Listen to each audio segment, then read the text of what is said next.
The ultimate fate of a future king is decided long before he ever wears a crown, mapped out in the silent, centuries-old traditions of elite boarding schools and grueling public expectations.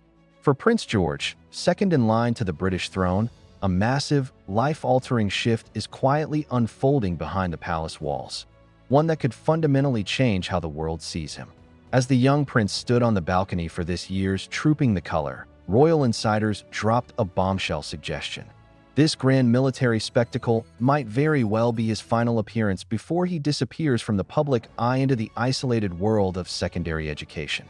Welcome back to the channel where we pull back the heavy velvet curtains of global royalty to dissect the power moves, the hidden transitions, and the intense pressures shaping the next generation of monarchs.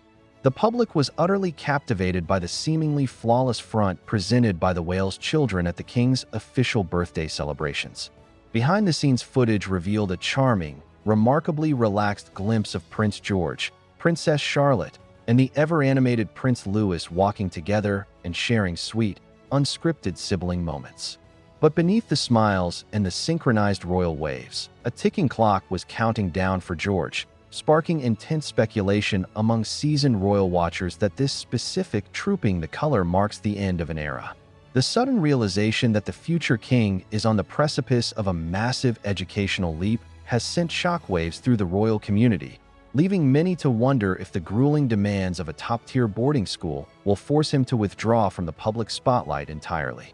Reports continue to heavily suggest that Prince George is destined to attend Eton College, fiercely following in the historic footsteps of his father, Prince William, and his uncle, Prince Harry.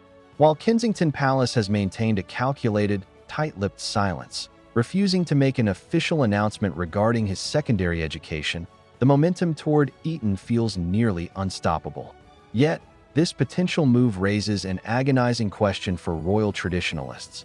Will a grueling schedule at a lockdown boarding school mean the complete absence of the future king from the nation's most treasured events? But the British crown is not the only monarchy navigating these delicate shifts in the generational spotlight, as a sudden, parallel gathering of European royals across the North Sea is currently proving. Expert royal analysts are quick to calm the rising panic, noting that even if Prince George transitions to a full-time boarding life this coming September, his attendance at major state occasions is highly unlikely to suffer. History, after all, leaves clues. Prince William regularly and seamlessly returned from the strict confines of Eton to participate in critical state events, balancing his duty to the crown with his academic responsibilities. Furthermore, George already spends significant periods away from home during term time at Lambrook School, meaning this grand leap into boarding life may not be the jarring, dramatic shock to the system that many fans fear. As a future senior royal, Prince George is being meticulously groomed for a lifetime of inescapable visibility, ensuring that regardless of where his homework is graded, he will almost certainly join his family for key national events, from Remembrance Sunday to future jubilees and coronations.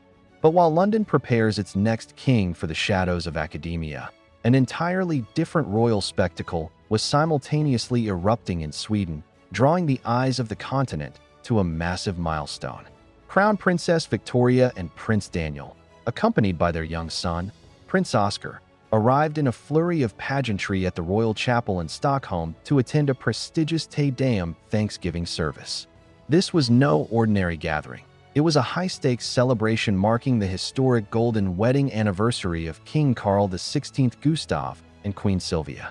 The glittering service formed the emotional centerpiece of celebrations commemorating a staggering 50 years of marriage for the Swedish monarch and his queen, who originally wed back on the 19th of June, 1976.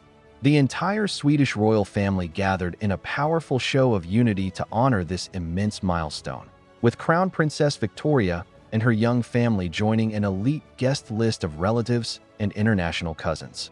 It stands as one of the most significant, high-profile anniversaries in modern Swedish royal history, serving as a stark reminder of the enduring, unbreakable traditions that continue to tightly connect Europe's ruling dynasties. But as the old guard celebrates half a century of rule, the true power dynamic is subtly shifting toward the youngest generation of royals, who are increasingly capturing the absolute fascinatio. They always seem to find the fun in a carriage ride. The Princess of Wales, the Prince of Wales, obviously he's not there, he's on horseback. I'll talk about that in a minute. But their kids, they always have a fun laugh and a joke when they're in the carriage. And I guess what else is there to do when you've got literally the world's eyes on you? They just have to laugh and joke about it. I guess that's what they're doing. They wave. Prince Louis waving and smiling is the most amazing thing. I adore him. It's also the pomp and the ceremony and just the Britishness of this whole trooping of the colour. The horse-drawn carriages, the gold gilt, the uniforms, just the hats, everything. This is the Princess of Wales and her kids arriving at Trooping of the Colour. Obviously, the official birthday of His Majesty the Queen. There the kids are, and there she is, disembarking, looking... And a really lovely picture of the King and Queen leaving Buckingham Palace in their carriage on the way to Trooping of the Colour. The King obviously arrives at Horse Guards Parade and then inspects the troops as they ride past in the carriage. What is lovely to see though actually is the matchy-matchiness. So Queen Camilla in her, it's a bespoke Fiona Clare dress, and you can see it's the Grenadier Guards uniform, but in a dress, which I love. She's matching the king and she's wearing this lovely hat. For some reason, she always looks a tad uncomfortable in these situations. I'm just going to put it out there. I just don't think she loves getting dressed up and doing all this stuff all the time. But anyway, she's there and she's smiling. We know for certain that she has been the constant in his life. Regardless of what you think of her, she has always been there and always by his side and always smiling. So there we have it, another really lovely picture of them. But who does not love a slow-mo of Prince William on horseback? I've seen some thirsty comments already. I'm going to get to those later, but look at him. These slow-mo videos are literally my life. I love them so much. The king saluting. This is as he goes past and inspects the troops at Horse Guards Parade, looking just, you know, very regal. And then we have her, Princess of Wales. Oh, she's just stunning. And I've got to say, I wasn't expecting her in this powdery blue, but it really is a great colour on her. I loved the green Andrew Gunn skirt suit that she wore a couple of years ago. I would love to see her in green, but this blue is really quite stunning on her. And the hat, Philip Tracy hat, the white contrasting details, she just looks breathtaking. And it's these pictures that we love of her. Just the staring directly just off camera, like she doesn't realise the cameras are there. This is her sitting next to the king and queen, obviously as Prince William still is on horseback. And just while I'm talking about Prince William on horseback, let's just have a look just for a second, because we've got Princess Anne and Princess Royal on horseback. We've got Prince Edward also, which I just love to see them. I don't love the fact that these horses are used. I'm just going to put it out there. I'm a vegan. I'm very animal orientated, so I don't love the horses are used, but they just look very, very just regal and just amazing. Princess Anne, especially on a horse, is that it's just, there's something about it. And Prince William, as Colonel of the Welsh Guards, is wearing the full ceremonial guard order of the Welsh Guards. Just look at that. I will do, obviously, a roundup of comments from you guys later about. Okay, here it goes. Today is going to be one of those crazy days. Here is first look at Catherine, Princess of Wales, for Trooping of the Colour on her way to Buckingham Palace.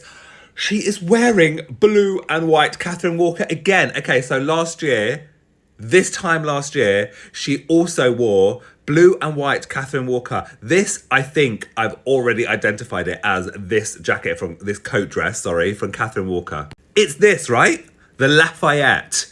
She is going to look insanely incredible. Can you just imagine the pictures and videos that come out of today? You can see she's got a matching blue and white hat as well, with this extraordinary like 3D origami thing coming out of the bottom. She looks absolutely stunning as usual. The kids are with her. Prince William looking, he's kind of going like that, isn't he?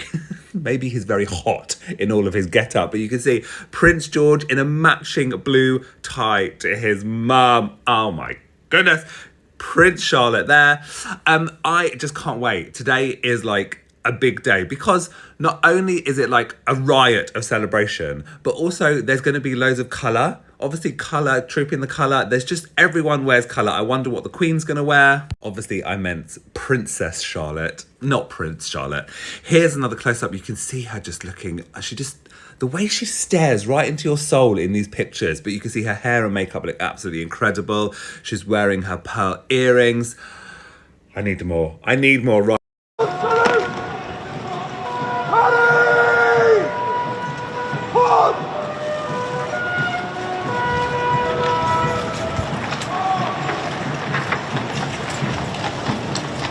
The King's Guard at Buckingham Palace saluting as the King and Queen leave the centre gate.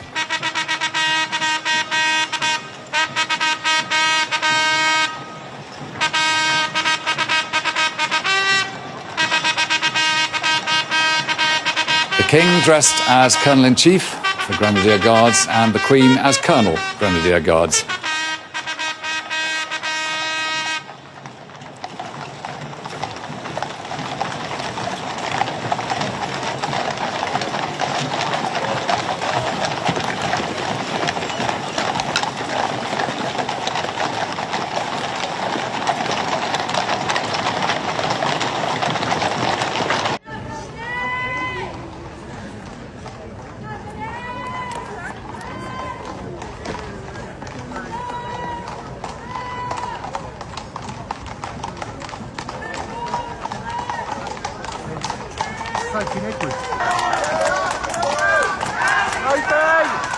Hey,